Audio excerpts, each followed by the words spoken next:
So you finally downloaded that budgeting app. You know, the one you've been getting ads for? It promised you something. So you will link your bank accounts, you categorize your groceries, you set up little alerts. You were doing the thing with your money. And then a few weeks later, you're still stressed out. Where is my money going? And that app is just sitting there on your phone, quietly judging you with a bunch of red categories. So what do? You download a different one and vowed again to enter every transaction. But this time, it'll be different. But it's not. You'll get on a pattern with using the app for a few weeks, then stop. And in the back of your mind, you're wondering, is it me or is it the app? Why can't I get a handle on this budgeting thing? Well, I'm here to tell you that is not a you problem. That is a tool problem. And today we're going to talk about exactly why many budget apps fail most people and what actually works instead. I'm Catherine Agupjan. I am the creator of the Secure First Money Method, a 5-stage framework that helps women move from financial stress to financial confidence by doing money in the right order. And today we are in stage 2, simplify. Because here's the thing, before any app, any tracker, any spreadsheet makes sense, your financial life has to be simple enough to see clearly. And most of us aren't there yet when we reach for the app.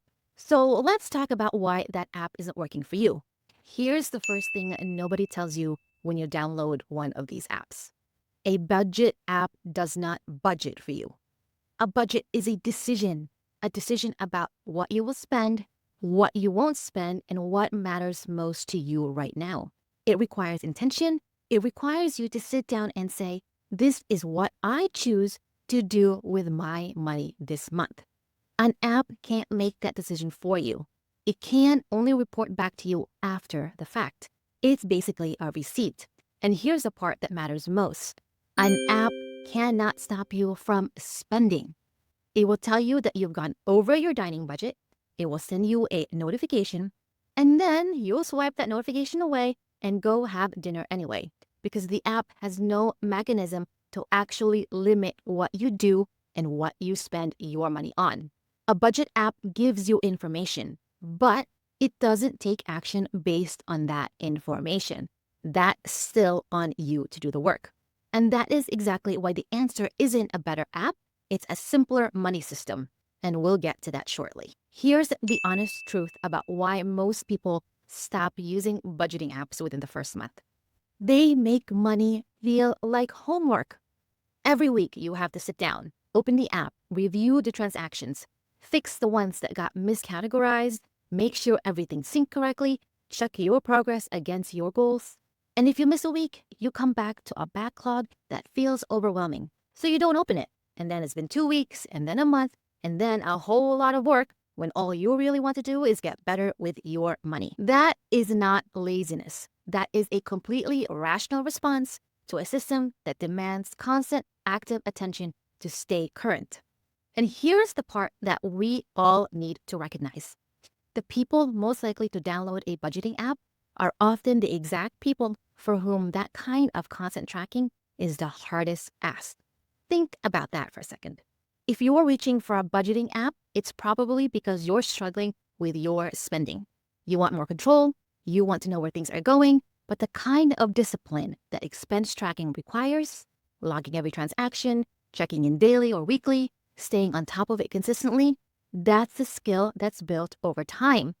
And let's be frank, if you already had that discipline locked in, you might not need that app as urgently. So we hand the most detailed, high-maintenance tool to the people who are earliest in their financial journey. And then we act surprised when they quit. Confusion isn't a character flaw. But if you are still working on building discipline, using a tool that requires this match work is a mismatch, not a failure on your part. Reason number 3, one person can't budget for two. A tool only one person uses isn't a system. It's a diary. If you share finances with a partner, and many of us do, a budget app that only you are using is not a shared financial system. It's your personal tracker that your partner never looks at. Now, I've spent my time in project management, and I saw this exact same thing play out over and over with project trackers. Beautiful systems, detailed dashboards, and half the team didn't know how to read them, couldn't find what they needed, or just didn't use them. The tool existed, but the alignment did not. A budget app cannot have the conversation you need to have with your partner about money.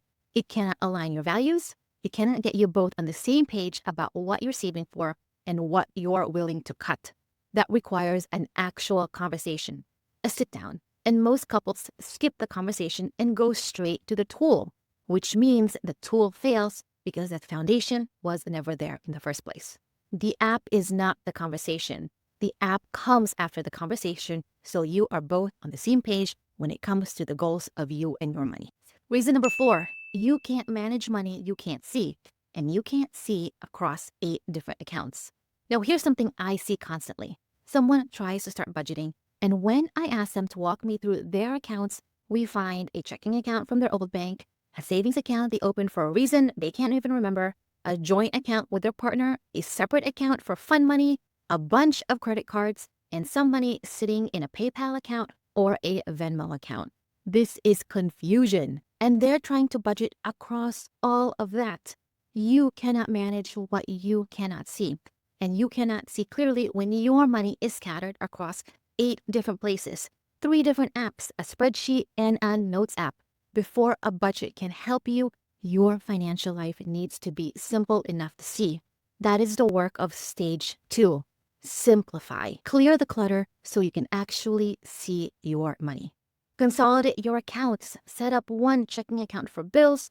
Turn on auto pay for your fixed expenses. Fewer moving parts means a system you can actually maintain. Do that first. Then the app might actually help you. Reason number 5, and this one is actually a 3-parter. The app itself is working against you. First, most apps assume you have a stable, predictable income. They're built around the idea that money comes in on the 1st and 15th in the same amount every single time. But what if you're a freelancer? What if your hours vary? What if you have side income that fluctuates? What if you get a bonus one month and nothing extra the next? The app gets confused. You get confused. And suddenly the categories don't make sense anymore because your life doesn't fit the template. This is not irresponsibility. That is a tool that was built for someone else's financial reality, not yours. Second, apps show you what you spent. They never ask you why or what you want. Tracking your spending without intention is just guilt with categories. The app will happily show you a breakdown of every dollar, but it will never ask you, what do you actually want to do with your money? What matters to you this year? What are you working toward? Those are the questions that turn data into decisions. That is the work of stage 4, design. This isn't someone else's budget. It is your life mapped on purpose. But you can't get to design until your foundation is stable and your system is simple. That is why order matters. And lastly, the maintenance tax is real when it comes to a budgeting app, and it compounds quickly. You finally get everything set up, you link all of your accounts, you get the categories the way you want them.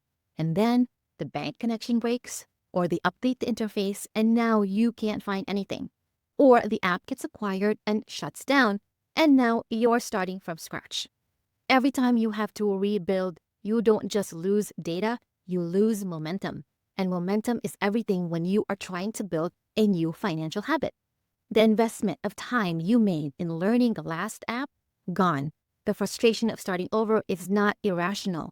It is a completely reasonable response to a system that keeps failing you. All right, I've spent most of this video telling you what doesn't work, but I want to tell you what does. Because here's the thing, I am not anti-budgeting. I'm anti-doing it in the wrong order. First, honest truth, budgeting can help you see patterns. A tracking tool used consistently over time will show you things about your spending you genuinely cannot see without it. Maybe you didn't realize how much your subscriptions were adding up. Maybe the small purchases were bigger than you thought. Pattern recognition is real and it is super useful. But this is important. You actually have to be looking. You have to want to see it, and you have to have the emotional capacity to sit with what you find without shutting down. That is not a given, especially in the early days of wanting to get better with your money. You might not want to see how much money you've spent eating out. You might not realize that 30% of your biweekly paycheck is going to things you don't use or don't remember buying. These spending patterns can be hard to accept, but know this, the numbers do not lie. They tell you something and you have to be willing to look and listen. Changing money habits is genuinely hard. This does not get said enough in the personal finance world. We act like information is a solution. Like if you just knew you were overspending on dining out, you'd stop. But knowledge and behavior are not the same thing. Habits are stubborn. They have emotional roots. They're tied to stress and reward and comfort and identity. A budget app doesn't help with any of that. And that's not the app's fault. That's just not what it's designed for.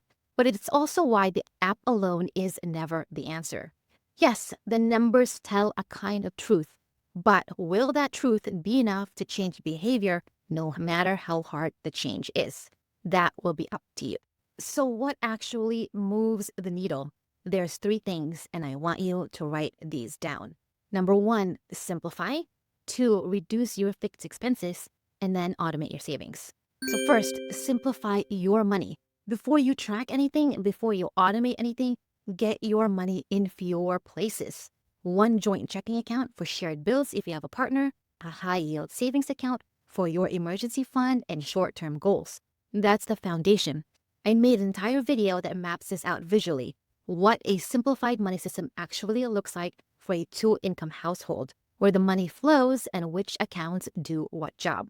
I'll link it below and in the cards because if you've ever looked at your finances and thought, I don't even know where to start, that video is your starting point. When your money has a clear path, you stop losing track of it.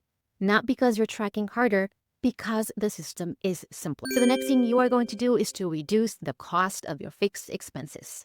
Your variable spending, like the coffee, dinners, impulse buys, all of those get the attention. But your fixed expenses are where the real leverage is. Your rent or mortgage, your subscriptions, your insurance, your car payment.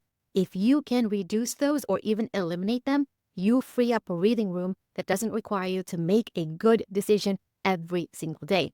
You make one decision and it holds. And the next move you are going to make is to automate your savings. Set up a transfer that moves money out of your checking account the same day your paycheck hits, before you can spend it, before you think about it, and before life can get in the way. That is the foundation of the pay yourself first method. And here is the most honest definition of it I know. Pay yourself first is simply money you decide not to spend. You're not investing it yet. You're not necessarily growing it yet. You are just deciding in advance that this portion of your money is not available for spending. That decision, made once and automated, is worth more than months of transaction logging.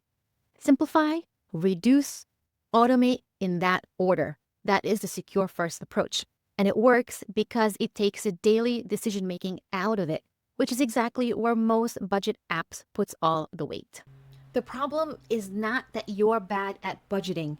The problem is that you were handed a tool before you had a system. You were asked to track before you simplified.